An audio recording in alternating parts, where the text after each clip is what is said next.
आयशा बेगम ने कहा, बेटा, कभी न कभी शादी तो तुमको करनी ही पड़ेगी, तो इससे अच्छा है अभी कर लो। वैसे भी हम बूढ़े हो गए हैं बेटा। अब इस दुनिया से जाने से पहले अपने पोता पोतियों के साथ खेलना चाहते हैं, और मेरी नज़र में एक अच्छी बहू अलीशा से बेहतर कोई नहीं है।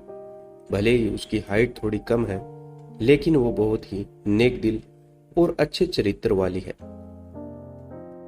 तुम एक बार उससे मिलो। अगर तुम उसे एक अच्छे इंसान के नजरिए से देखोगे तो वो तुमको जरूर पसंद आएगी। अम्मीजान, आपको कभी कुछ नहीं होगा। आप कह रहे हैं तो मैं उनसे मिल लूंगा। आसिम ने अपनी माँ की बात नहीं टाली, और फिर आयशा बेगम ने यह बात अपने पति आमीन साहब को बताई, और वो बहुत खुश हुए।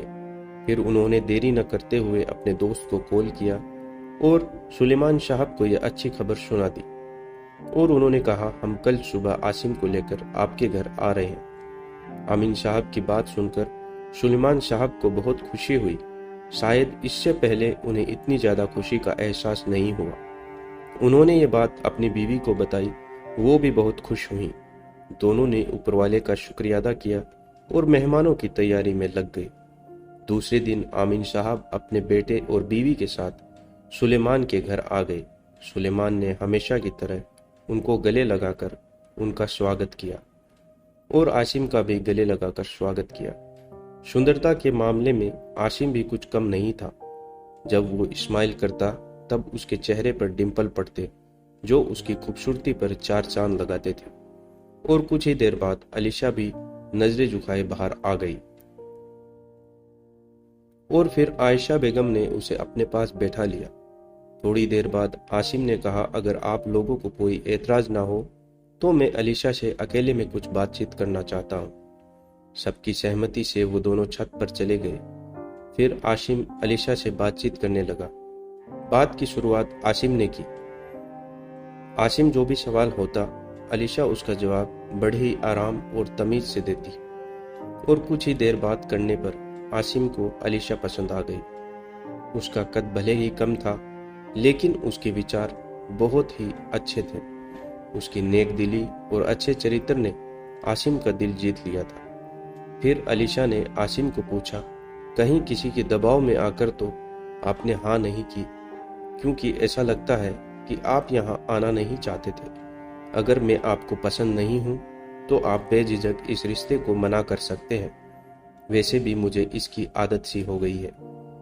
मैं आपके साथ एक मजबूर रिश्ते में नहीं बनना चाहती हूँ, क्योंकि बाद में जिससे न आप खुश रहोगे और न मैं।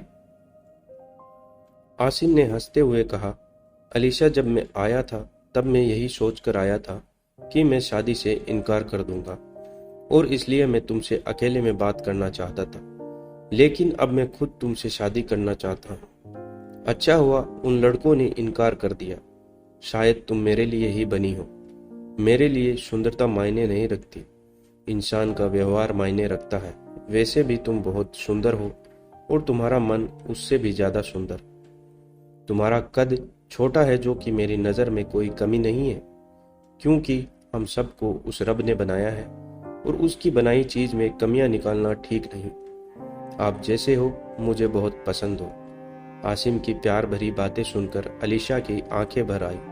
फिर वो दोनों नीचे आए, और आसिम ने अपने अम्मी अबू से कहा वो शादी के लिए तैयार है। सभी बहुत खुश हुए, और अलीशा को उसके नेक दिली की वजह से इतना अच्छा पार्टनर मिला, जो उसका हमेशा ख्याल रखने वाला था। ये उसके सब्र का फल था जो उसे मिला। सच में मालिक के घर में देर जरूर है, लेकिन अंधेर नहीं। और जो उसको ताना मारते थे वो उसकी अच्छी किस्मत से जलने लगे, क्योंकि अब अलीशा एक पैसे वाले घराने की बहू बन गई थी। अलीशा से शादी के बाद आसिम अपने आप को बहुत खुशनसीब समझने लगा, क्योंकि अब वो सफलता की नई ऊंचाइयों को छूने लगा था। और कुछ समय बाद उनको एक बेटा भी हो गया, और वो खुशी खुशी अपना जीवन जीने लगे।